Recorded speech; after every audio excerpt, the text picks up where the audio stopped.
Just like we saw in the last episode of the previous season, Season 1, where Dante kills White Rabbit, and after that he rebuilds the barrier between the demon world and the human world by separating Force Edge, Sparta's sword, and the amulet from each other. And then how can we forget the very next scene where Lady tricks Dante, knocks him unconscious, and carries out the order to capture him. And then we see William Baines, who kills Anders and take control of White Rabbit's device. And after that, using the device, he opens a portal to the demon world and launches Operation Inferno, and launches an assault on the demon world. On the other side, Dante is captured and frozen in confinement, while the amulet and Force Edge fall into the government's hands. And in the very last scene, we see Vergil, Dante's brother, who says, "These people are going to find out now what kind of storm they've messed with." And yes, right there, Season 1 comes to an end. Then we enter Season 2, where we learn that a long time has passed since Dante was imprisoned. Sitting right in front of him is Lady, who is clearly unhappy seeing Dante in this condition. She tells him, "Once again, I'm leaving you behind alone." The scene then shifts, and we see that the war between humans and demons is raging at full force. In reality, Mary Arkham, also known as Lady, has been sent into the demon world for a very special mission, and this massive war is being fought for only one purpose. The objective is to infiltrate Mundus's castle and seize a priceless weapon, a weapon capable of completely turning the tide of this war against hell itself. Yes, by now you've probably realized that countless lives are being sacrificed just to capture this one legendary weapon. The device Lady carries is guiding her toward the location of that weapon. The path is heavily guarded, but Lady possesses a special device that allows her to become invisible, although its usage is limited. Along the way, she also discovers a prison where innocent captives are being held, and just as expected, Lady kills the monster guarding them and sets the prisoners free. The monsters thank her for saving them. After that, we see this Joker guy who cleverly manipulates the general and sends him to the king's castle to ask the king for help. Yes, just look at this guy's face. Just from his face alone, you can tell he's from some wicked bloodline. Then we see the general begging King Mundus for assistance against the humans. He says that if the king himself were to step onto the battlefield and display even a fraction of his overwhelming power, the war would immediately end. But before he can even finish speaking, King Mundus angrily responds, "First, you dragged my name through the dirt, and now inside my own kingdom, you dare order me around?" And in the very next moment, Mundus kills the general on the spot. Then he says, "What an idiot," although he's not entirely wrong. The real objective was actually to lure the king out of his castle and onto the battlefield so Lady could get the opportunity to steal the weapon. And just like that, King Mundus falls into the trap and heads into the war zone. Meanwhile, Lady kills the monsters guarding the palace and sneaks into King Mundus's throne room. The special weapon is hidden somewhere within the throne itself, and right on top of it, that Joker showing his devilish smile, laughing for who knows what reason. And this is the very weapon that even King Mundus fears, which is exactly why he always keeps it close to him. Outside the castle, Mundus is busy displaying his terrifying power on the battlefield.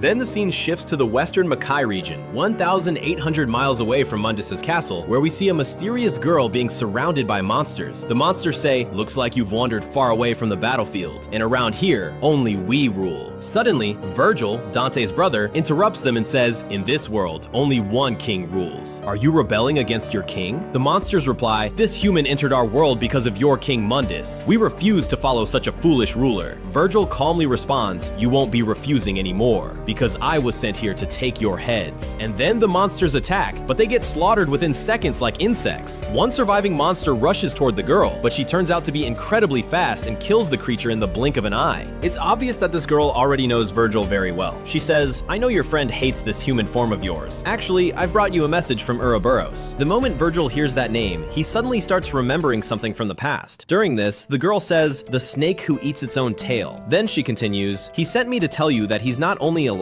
he's becoming stronger. He's celebrating because he managed to steal something extremely valuable from your daddy Mundus, his Arcana Chalice." Hearing this, Vergil immediately says, "That's impossible." The girl smirks and replies, "Poor innocent Vergil, looks like daddy Mundus never told you the truth." But Uroboros always speaks the truth. "The one who killed your mother was none other than..." Enraged, Vergil shouts, "What are you talking about? Tell me!" The girl slowly steps backward and sets herself on fire while saying, "If you want to learn the truth behind this secret, then come to Earth. He's dying to meet you." And yes, let me tell you something else. Right after this, the scene shifts again, where a news channel is being shown on TV carrying the exact same symbol that was on the girl's body. The news reporter is talking in a very dramatic way. That symbol belongs to Darkcom, a domain, while the other mark is its subdomain. Then the scene shifts once more to a place where Lady loudly announces, "I'm leaving Darkcom." Right after that, she hands over the chalice and says, "Just for this single object, you people sent countless humans demons straight into hell to die. Dante was right. You treat the people working under you like insects. After saying that, she starts walking away, but then Arius stops her and says, "You're leaving at the wrong time. I was actually planning to promote you." Lady replies, "I'm not hungry for greed, and besides, what are you even supposed to do with this chalice when it has cost so many lives? I can't watch more people die." Arius then says, "This is the final piece of the Arcana. Nothing except the Arcana itself can destroy him. With a properly planned war, he and his entire kingdom can finally be wiped out, and Makai will be free." Hearing this, Lady thinks for a moment before replying, "Fine, I'll accept the promotion, so nobody else comes here and ruins everything." And with that, Lady officially becomes a commander. Afterward, William Baines says to Arius, "Looks like it's finally time to tell her about her father." But Arius replies, "We'll tell her after we win our final battle first." The truth is, no power in existence can destroy the Arcana or its fragments. The Arcana consists of 4 parts: Medaglia, Spada, Bastone, and the small chalice. And now, all of these pieces have fallen into the hands of one man, meaning he can finally use the Arcana's complete power. But there's still one thing missing: